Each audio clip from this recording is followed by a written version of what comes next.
Hello guys, today I'm going to tell you about that NXPC token. Now before we start the video, let's share my legal disclaimer. This video is only for educational purpose. Do your own research or the investing according to the white paper.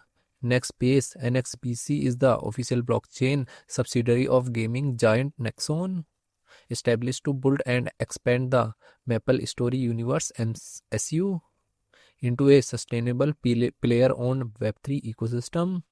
Web3 gaming ecosystem, it transforms the classical Maple Story IP into a decentralized universe where players can truly own, trade, and create within a game assets as NFTs.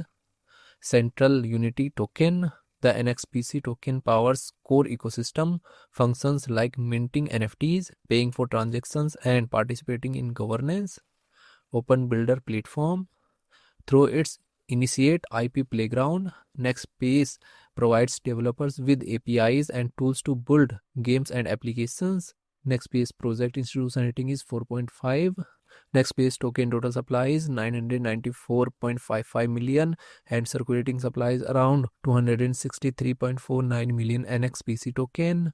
NXPC token is listed on Binance, Bybit, KuCoin and other exchanges.